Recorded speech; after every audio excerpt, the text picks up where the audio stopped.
कहानी का मौजू सन्नाटा। आरिफ असगर का नया दोस्त था। असगर और आरिफ दोनों एक प्राइवेट फर्म में इंटरव्यू देने गए थे और दोनों ही मुलाजमत हासिल करने में नाकाम रहे।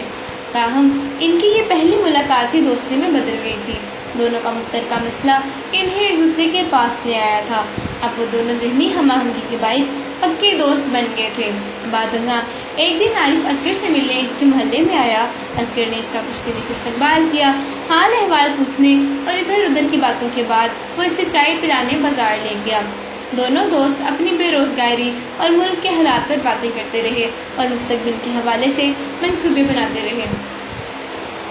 होटल में चाय पीने के बाद उन्होंने देखा कि एक बड़े मियाँ चलती सड़क से बेनियाज सड़क के बीच में गिरे हुए कागज और अखबार के टुकड़े इकट्ठे करने में मगन हैं। ये सब दोनों के लिए बहुत हैरानकुन था। खास तौर पर बड़े मियाँ का हर चीज़ से बेनियाज होना अजीब लग रहा था।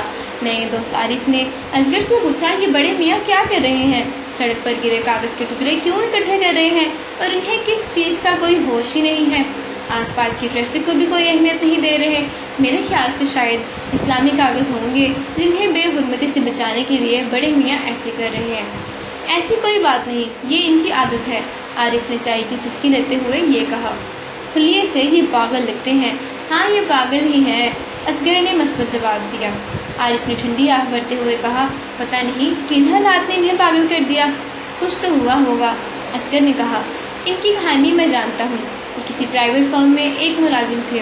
इनका जुनून था अखबार बीनी और कभी अखबारों के लिए आर्टिकल लिखना। कई अखबारों के घर आते थे। ये अपने जुनून की वजह से सारा दिन अखबारात में गुम रहते।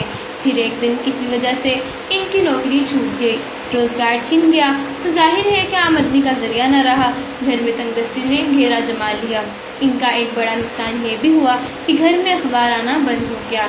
बड़े मियाँ के लिए ये सब नाकाबिले बर्दाश्त था। वो अखबार के बगैर नहीं रह सकते थे।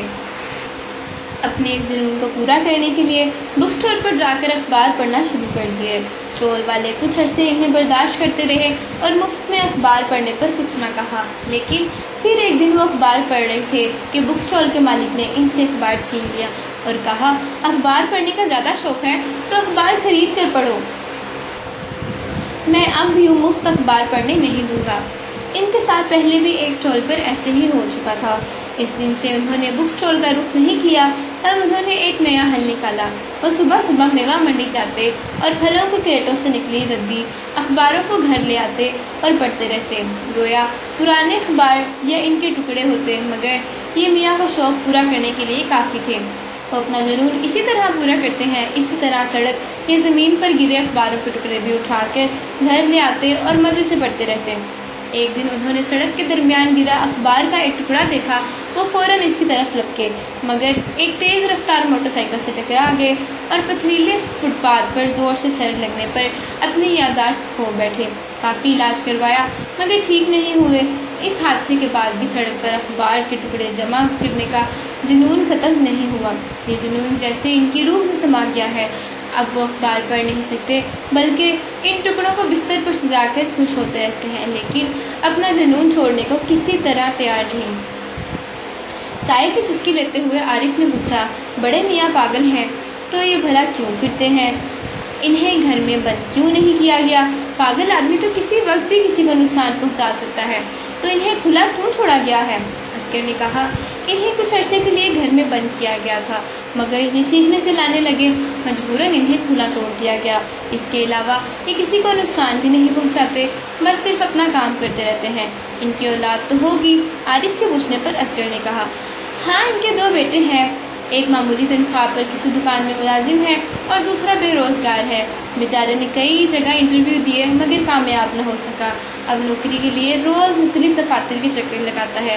फिर चाय की चुस्कियों के दौरान आरिफ ने पूछा, असगर, बड़े मियाँ के मुतालिक तुम्हारी मालूमात काफ़ी है, ज़रूर ये तुम्हारा मोहल्लेदार या पड़ोसी होगा। असगर ने धीमी आवाज़ में कहा, नहीं, ऐसा नहीं। तो फिर तुम इनके मुतालिक इतना कुछ कैसे जानते हो? आरिफ के इस सवाल पर असगर ने फिर धीमे लहजे में कहा, ये मेरे अब्बू हैं। आरिफ ने हैरत के झटके से संभलते हुए कहा, ओह, ये तुम्हारे अब्बू हैं? हाँ, ये मेरे अब्बू हैं। तब इसके बाद चंद लम्हों तक कोई भी न बोला और ना ही चाय की चुस्कियों की आवाज़ आई। बस सन्नाटा था। गहरा सन्नाटा।